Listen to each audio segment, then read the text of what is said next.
Hello everyone, Dave here with some thoughts on another knife for you guys. Tonight we're going to take a look, by request, at the Emerson Horseman.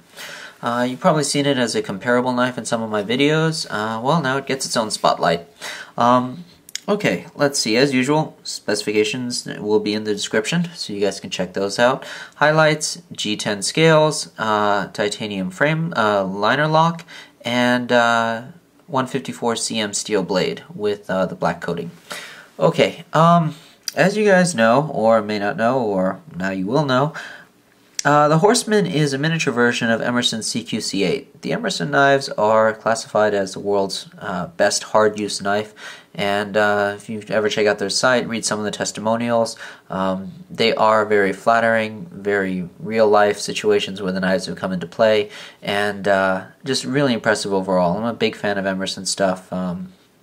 And this knife is probably one of the more useful and used ones in my collection. So opening it up, you can see here that the black finish, I don't know exactly what they're using, but if it'll grab some focus, it's taken wear pretty good. First off, so that black coating is really good. It shows a few faint scratches. I don't know if they'll come through with the camera or not, but aside from a couple of chips on there, it's held up very well for everyday sort of tasks. Really good. If we take a look here, that liner lock, like most Emersons, some people, your experiences may vary, but this one locks up really deep into the blade. So really happy with that. As you guys have no doubt seen, there's been some really nice conversions out there of Emerson's into full frame locks. I'm thinking about that, we'll see, but been really impressed. But for this one, I've had no issues whatsoever with that liner lock. Solid, good stuff. So we have the Emerson blade design. You can sort of see there. Some of the questions that Carl Malden's knows, he's the one who requested this video, were about the different grinds on the blade. And okay, where to start? As you guys have heard or may have read or experienced for yourself, Emerson does some interesting things with the grinds. For most of his knives, he features a full chisel grind, which is flat on one side. Actually, let's show you that right off the bat. CQC7 features the full chisel grind. So if you take a look at the back of the knife, there's no grind whatsoever. It is a pure flat blade. Though the edge is polished, that's part of the sharpening technique. It's not a sharpened back edge. It's pretty much flat. There's no grind, no angle on that, even though it is the coloration. The coating's not there, but there's no grind to it. All the grind and the angling is done on one side of the knife. So there you can see that's a pure chisel grind. So flat on one side, there you go, and the glare. This completely flat surface. So that's your typical, or one of the grinds that Emerson is known for. Better or worse, some people like it, some people don't. It has its own function. Definitely a good thing. We'll come back to that for comparison later. Now the CQC8, it is, I would call it a chisel grind, but it's a little bit different because on the front of the knife, you could see here, it is angled, it does have a bevel, and on this side the edge is also beveled.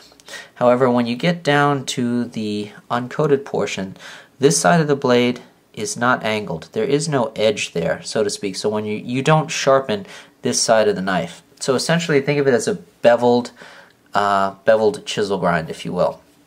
The edge comes on this side, and unfortunately this knife has suffered some of my sharpening, and my skills aren't the best, so the edge isn't quite even, but you normally put a 40 degree angle on the sharpening. So when you're sharpening it, you essentially just do one side and then take the burr off on the other. So again, beveled into an angled grind, right, on one side, beveled on this side, but the edge is not angled. So hope that clears up a little bit. There are knife makers out there that will put a different type of angle on it if you like, but this is the one that comes with the factory. Some other points about the blade, some of the things that I like. You can sort of see here at the tip, while there is a swedge, it is very thick. It does not taper except at the very end of it, and if you see there, the thickness of the blade is kept almost all the way to the tip, which provides a very strong, solid base for that cutting edge. Okay, and as you can sort of see here, the wear I've put on it, as usual, a lot of the cutting does come from the tip, so that area is worn a little bit more than some of the other areas of the knife. Typical Emerson construction. You know, some people have said they've suffered some blade play. This guy's been around for a while, and while I do occasionally have to tighten the screw, it's still solid. I have noticed that with some Emersons that the screw does come a little bit loose and will not stay in place, but a little bit of Loctite or readjustment will take care of that. Your mileage, of course, may vary. Typical things: lanyard hole in the back. It features tip up carry in one position only. You have no other choice for this guy. As I mentioned in the beginning, the Horseman is the smaller version of the CQC8 in basically all respects. There you go, side by side. Little brother, same shape, same everything, just in a smaller package. Thinner on the handle. Overall, you can see here, it is the same type of grind. Again, you can sort of see on the CQC8, a little bit of wear on the black finish, but it has kept up really well. Can't complain at all. Keeps it very nice. Extremely sharp on both blades, as you can see there. Unfortunately, both of them have suffered my sharpening skills, so the edge is not as even as it could be. Still will cut razor sharp, but anyway, that's that. So in perspective, it is the smaller version, not by much. It's as you can check out in the specs, about a little over 3-inch blade, 3.5 inch, 3.25 inch off the top of my head. Don't really remember, but not a huge knife by any means. A little earlier in the video showed you the CQC7. It is bigger than the 7. Okay, so you can sort of see there, and this is why I sort of want to compare it to. The Emerson handles, you'll notice on different versions of Emerson's, are very unique. The 7, one of his earlier versions, doesn't feature as deep a finger choil as the CQC8.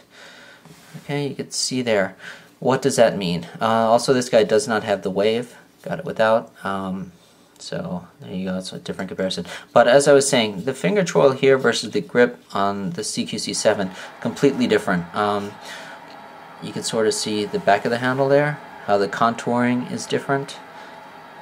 Butt handle, different type of purpose overall. Okay, as you would imagine, and take a quick look there.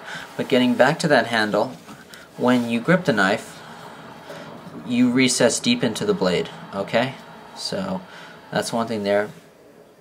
Pommel at that end, a lot of space left over. You would think with both the finger choil and the thumb ramp here, sliding up would be virtually impossible. Unfortunately, I have in the past managed to slide up onto the blade doing some tasks. So be warned, even with this considerable amount of stuff there that some people demand highly, and this deep finger choil, it is possible under certain conditions to ride up on the blade. So my only word of advice there is pay attention to what you're doing and be careful when you're doing it. Okay, let's see, other things. I think I've tried to cover all the points that he had asked for. If I didn't, please post them and I'll get to them. But that's basically a look at the Emerson Horseman.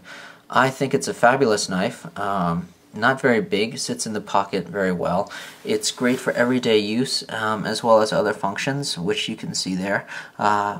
Fabulous overall quality, build, construction, and use. Highly recommend it. As usual, questions, comments, always appreciated, so please post them, and I'll get back to you as soon as I can. Thanks a lot, guys. Bye.